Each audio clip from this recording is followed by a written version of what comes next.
You Booked It, episode 58. Hey, entertainers and performers of the world. I'm your host, Dane Reese, and welcome to You Booked It, where I chat with inspiring entertainment professionals 7 days a week. By digging into their journey, we're going to discover everything you need to do to have a successful entertainment career. You know, because training usually skips that part about how to actually make your skills work for you in the real world. Fellow entertainers, my drive here at You Booked It is to share the inspiring and incredible journeys of successful entertainment professionals. We're here to support your journey. So go to youbookeditpodcast.com and join the You Booked It email community, where we dig deep into truly actionable things you can be doing right now to book that next audition, submission, or gig. If you enjoy this free podcast, please show your support and search for You Booked It on Apple Podcasts or your favorite podcast app, where you can subscribe so you don't miss an episode, leave a rating, and review. And now, let's do this. All right, let's get started. I am excited to introduce my guest today, Evan Keys. Evan, are you ready for this? I am. Let's do it. Brilliant. Evan was born and raised in Atlanta, Georgia, where she started dancing at the young age of 5. Upon graduating high school, she moved to New York City on scholarship to the conservatory program at AMDA, where she studied dance theater. During her last semester, Evan booked the iconic Jubilee in Las Vegas. After beginning her professional career in Vegas, she continued to perform in shows such as Vegas the Show, Zombie Burlesque, The Beatles Tribute Show, and wow, the Las Vegas Spectacular. Evan also freelances as a dancer, model, and actress. She would like to thank her parents and instructors for always being supportive and encouraging her. Evan, that is a quick intro of who you are and what you've done, but why don't you tell us a little bit more about yourself? Fill in the gaps, who you are, and a little bit more about what you do as a professional in the entertainment industry. Okay. Well, again, my name is Evan Keys. I normally say I'm from Atlanta, Georgia, for people who don't know Georgia, but I'm actually from a small town called Lilburn, which is like 20 minutes out of the city. We like to call it Thrillburn because there's not much of a thrill or anything going on there. I was born and raised there until I graduated high school and went to college in New York. I'm currently living in Las Vegas and, like you said, working mostly as a dancer, model, and most recently an actress, which has been super fun. And yeah, I'm just here trying to stay busy and, occupied while we're out of work. Absolutely. Well, let's move on to the next section here. And Evan, look, I am a sucker for a good quote. What's your favorite quote you'd like to share with our listeners? Well, it's probably going to sound a bit cliche, but I live by the quote, "Everything happens for a reason." So much so that I have it tattooed in Tibetan on my back. But really, it's so true. I'm just a firm believer, everything that happens in our life is there to teach us a lesson or make us stronger. Even when it's hard to see it at the time, you kind of just have to trust that maybe if a door was closed, it's because what was behind it wasn't really meant for you, and that another one is supposed to open elsewhere. But I also feel it's kind of just a great outlook for us to have in this industry, because we kind of have to take everything with a grain of salt and just continue moving forward. So yeah, everything happens for a reason. I love it. And you know what? Clichés are clichés for a reason, right? Because they really tend to prove themselves true over time. And you're right. When you're in this industry, we come up against so many challenges. The whole audition process, the whole lifestyle being in the industry is very unique, and really embracing that is really important and can be very helpful moving forward through your career. All right, let's move on to this next section now. Evan, you are an entertainer. I am an entertainer, and I think that you'd agree. The entertainment industry can be one of the most subjective, brutally honest, and personally emotional industries either of us have ever experienced. And you know as well as I that in order to create and have a successful career in this industry like you're having now, takes a lot of dedication and hard work.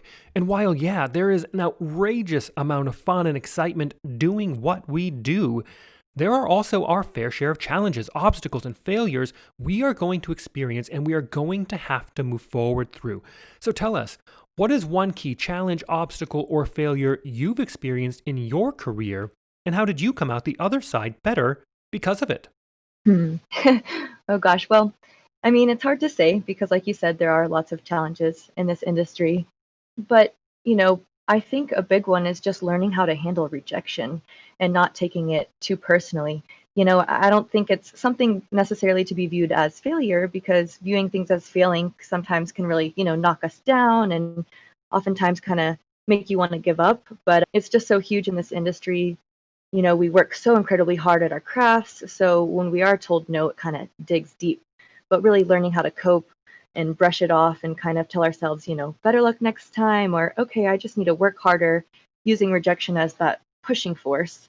You have to learn how to handle it if you want to be in this industry. But I think another common obstacle that I faced a lot is confidence, which I'm sure you've probably heard from some of your other people you've interviewed for the podcast as well. But especially for dancers and models, we grow up facing so much criticism and being told we need to look a certain way or move a certain way and constantly in mirrors just judging ourselves. But I think this kind of goes hand in hand with rejection because when you're turned down time and time again, it's hard not to lose confidence in ourselves. But honestly, I think just from personal experience and seeing it, confidence can really carry you a long way. I mean, you could be an audition with someone who might be able to dance circles around you, but if you show more confidence, and I mean, confidence, not cockiness, not thinking you're better than others, just straight believing in yourself, there's a really good chance you could, book it or get a callback over that person just from confidence alone.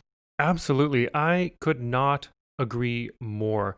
Confidence is so important. And you're right that we really have to learn how to cope with our failures. And I personally like to see failures as lessons or try to flip the script on it and say, all right, what went wrong? What can I do now?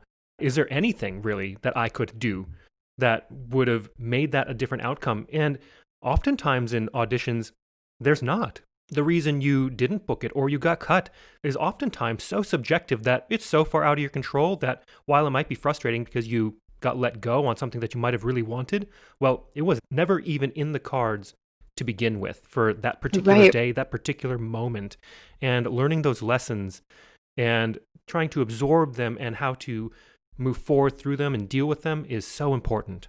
Yeah, absolutely. I mean, it can even just be, your look alone that, say they have too many redheads already, Yeah, in their show. You just have to learn how to accept that it's nothing to do with your ability and how hard you worked. It's just sometimes it's, like you said, not in the cards for you at that time or you just didn't have the right look. absolutely. Well, let's move on to a time that I like to call your spotlight moment. That one moment in time you realized, yes, I am going to be an entertainer for a living. Or maybe it was, yes, this is what I need to be doing as an entertainer. Tell us about that. Okay, well, I think that started from a really young age. I mean, even when I was in diapers, I wanted all eyes in the room on me. I was always dancing or saying ridiculous things, trying to steal the attention away from my sister. I mean, gosh, my poor parents probably had their hands full. But I really want to say, I think around, the age of 12 or 13, I kind of started realizing that I couldn't imagine my life without it. And it was my go to outlet. And then I started digging more in it and realizing that you can actually make a life out of this and a career path if you work hard enough. So I really strove for that moment, or two moments each year when I would have a performance and just work super hard towards that because being on stage and being in the spotlight was just, put you on that all-time high. And I think when the time came for, after high school plans, you could say, and I auditioned for AMDA, it was really when I got that acceptance and scholarship letter that I realized that that was like going to be my life. And everything from there on out was to work towards that. But at the same time, I couldn't have been more excited and happy about it. So I was just sure at that moment that performing, acting, dancing was what I was meant to be doing. I love that. And let's piggyback on that question and talk about your number one booked it moment. Walk us through that day, the audition and callbacks, if they happen to be a part of it. What was going on in your life, and what about that moment makes it your favorite booked it moment? You'd think this would be the easy question because that's what the whole podcast is, about, but it's not. I mean, I feel like there's been so many moments where you're just overcome with this sense of excitement or accomplishment for, either booking a certain job or just getting a certain role. But I think to keep it simple, I'll go with my very first booked it moment, which Yeah. was super special. It was when I was offered a contract with Jubilee, actually. So it was my fourth semester at AMDA, and that's when you're, finally allowed to start auditioning for things. And Jubilee was actually my very first audition that I did when I was allowed. So I remember being so nervous that day. Oh my gosh, I could barely eat or speak to anybody. It's like, that first audition experience, and I was in New York. It was huge. I was freaking out. But I remember when I got there, there was like reporters, a news team covering the audition. So of course, cameras right in our face. It was quite an intimidating first audition experience, to say the Yeah. least. But the first thing they do is measure your height. And technically, I'm right at the limit, maybe even slightly under. So I already thought my chances would be slim. But I just went for it anyway, and somehow I made it through to the end and was told to wait for a call in the following days or week, whatever it was. And for the next few days, I remember I, adamantly kept my phone on me during class. And I believe it was in the last few minutes of a musical theater class that my phone rang, and I got so nervous to pick up. Obviously I didn't have the number, but I just was hoping it was what I thought it was. And I slipped out of class to answer, and sure enough, it was Diane Palm offering me the contract. And I think at first I was more shocked than anything, like, is this really happening? And then I wanted to scream, but was trying to, be professional on the phone. Yeah. But it worked out, perfectly because I had to be in Vegas. I think it was March 5th to sign the contract and get started with all of that. And I graduated the conservatory program in New York on February 7th. So it couldn't have worked out more perfectly. It was like I graduated and got to start working right away. But it was huge. I was still a student, just booked my first professional show in a completely different city that I knew nothing about at the time. I was like, what's happening in Vegas? I didn't even know that there was this much entertainment out there. And it was this iconic long running showgirl show. So I think that will always be the, number one booked it kind of memory that's fond and close to my heart because it was the first one and it was the start of it all. Fantastic. I love that story, and I love that you went out there, you're like, I'm one for one. This is amazing. Look at me. And Yeah. I love that you also said, I didn't even realize there's so much stuff going on in Vegas. And before I got to Vegas, I mean, I knew there obviously is loads of entertainment in Vegas, but I as well didn't even get that there was that much going on in that city. And that's something that I think a lot of people can actually take away from this episode, from this podcast, that there is so much work in that city. It doesn't just have to be New York and Broadway. There's so much available in Las Vegas. It's an amazing Oh, city, I yeah. think. It really is. I mean, I had no idea. In my mind, it was New York or LA because at the time I was planning on continuing to the LA campus of AMDA to get my BFA, and I had no idea. I mean, obviously, Las Vegas is an entertainment capital, but you're like just no clue how much shows and how many job opportunities were really here. So it's Yeah. been a blessing for sure. Yeah. What people don't tell you is that there's 26,000 plus conventions that come to that city every single year. Yeah.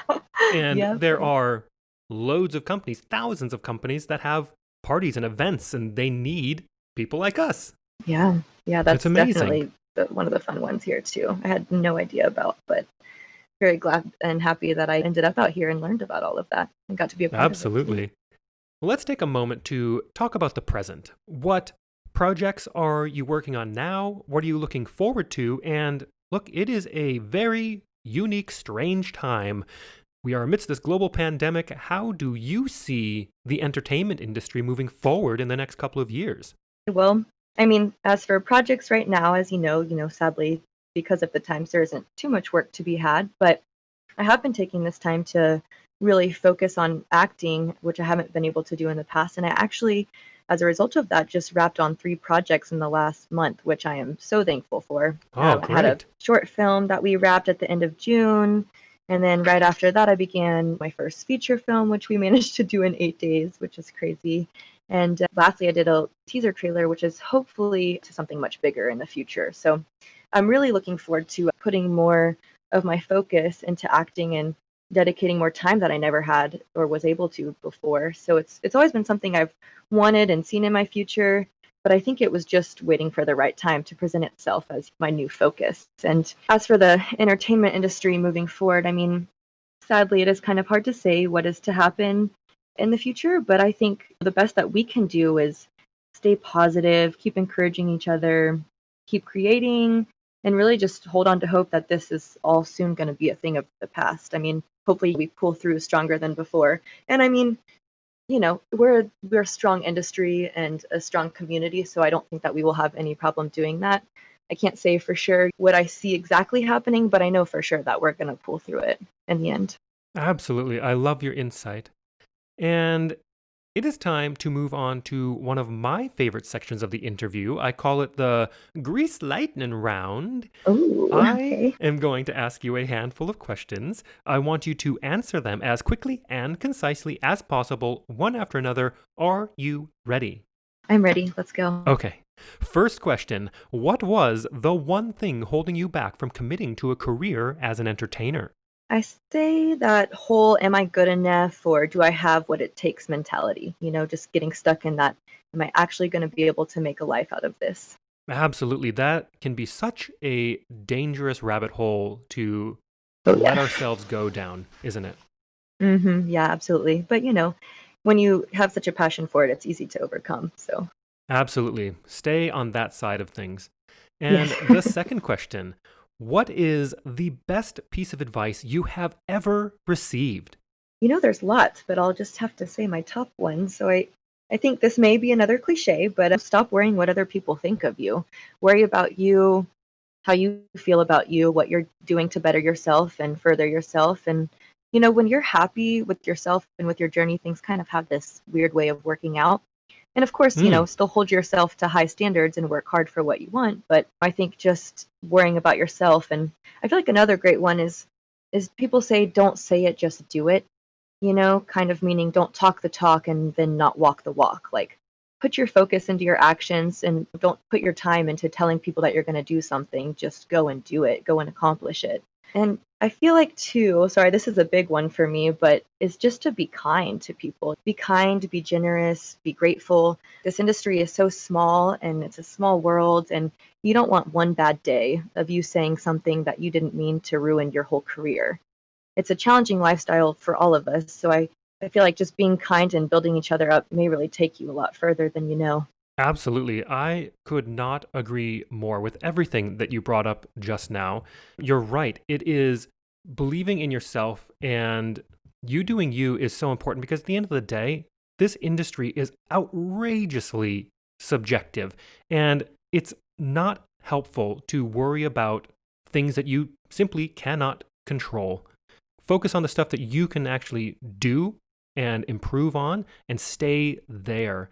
And I always say with this industry that you need to be nice to everybody because you never know who that person is going to be in Absolutely, the yes, future. that's Maybe they're huge. going to own that company that ends up hiring you. Maybe you're going to be the owner of a company that, or be in a position where you're making casting decisions and you're going to remember those relationships that you've built throughout your career because when it comes down to casting things, more often than not, it is very relationship based. People want to work with people they know are a for sure thing, that are good at what they do. Everyone wants to help out people that they know and their friends, right? Oh, So 100%. if you can be that person to people, you will never have to lack for work. Yeah, absolutely. And you don't have to worry about it. You don't have to worry about when somebody does get in a position of casting or hiring you that you're, sitting there thinking, oh, there was that one day, that I slipped up and said something that I didn't really mean.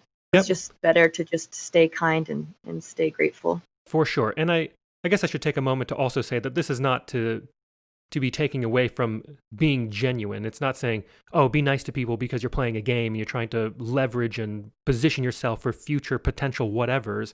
It's just be a nice person, honestly, and everything will be good. Yeah, absolutely agree with that. And the third question, what is something that is working for you right now? Or if you'd like to go pre COVID, what was working for you before our industry went on pause. Well, I'll go kind of with a mix. Pre-COVID when things were flowing and work was staying busy, communication was huge. Staying in touch with companies or people that you've worked for or people you've worked with, if just staying fresh in people's minds, honestly, it's updating them with updated photos, resume, reel, just keeping them up to date with what's going on with you and your availability really makes a big difference because you stay fresh in their minds.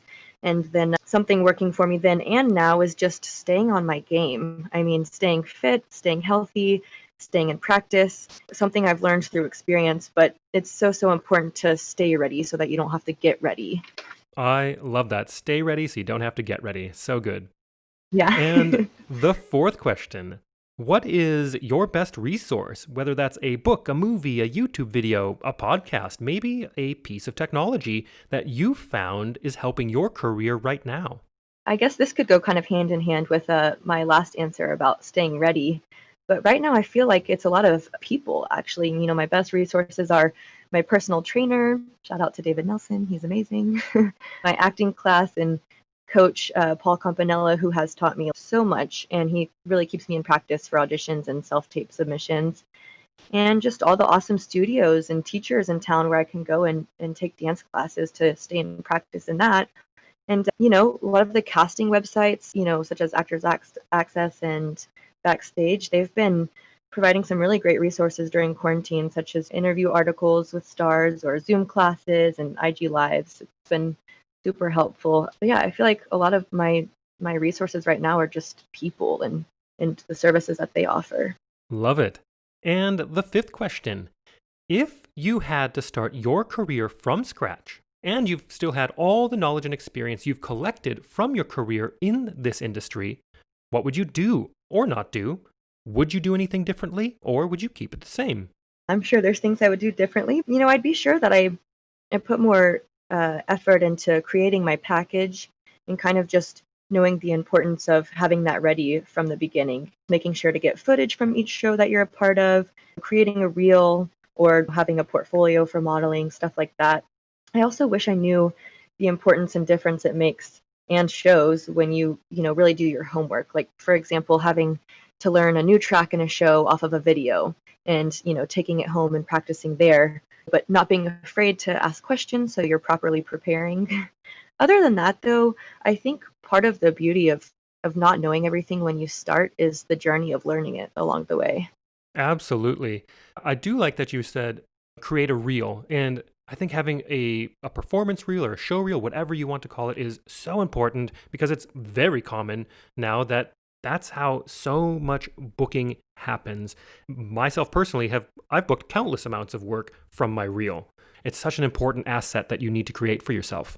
Oh yeah, 100%. I mean, I that's like a regret that I have because I've done a lot of these shows in town, but I didn't have anybody come and film it, so I missed out on a lot of opportunities to get good footage for my reel. So now I'm kind of paying for that in a way of scrambling and trying to put pieces together. But I had no idea the importance of it in the beginning, and it actually is really important because so many times people will tell you you don't necessarily need a reel, if you just go in and audition. But especially with where we're headed, I feel like a reel might actually be even more important in the future than ever because auditions will be less and less. So that footage is super important.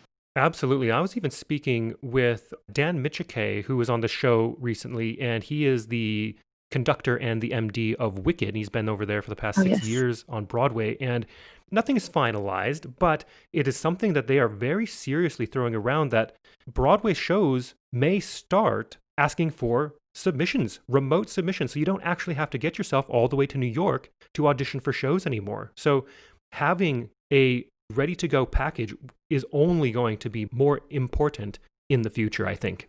Yeah. Yep. Sounds like And that would be an it. absolute game changer. Yeah. 100%.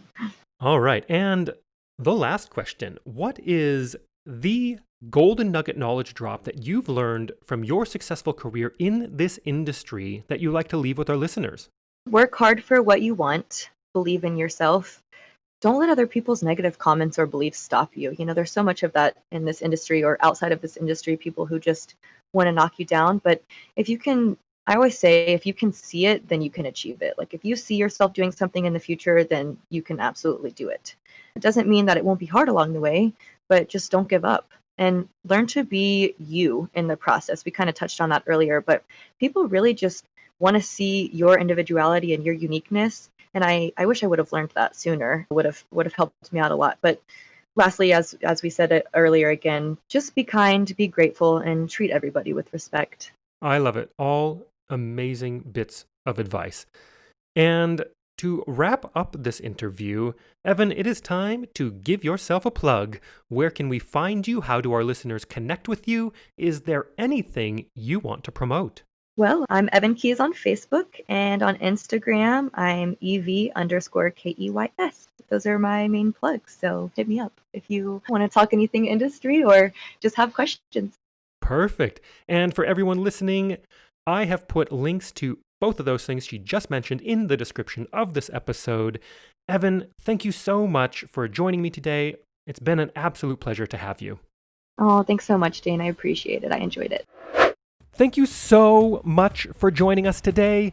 My one call to action for you is to go to youbookeditpodcast.com and join our free email community where we dig deep into a continually growing resource of truly actionable things you can be doing right now to help advance your entertainment career. Don't miss an episode. We have a new guest 7 days a week. Search for You Booked It on Apple Podcasts or your favorite podcast app and subscribe today. All the best to you. We'll see you tomorrow.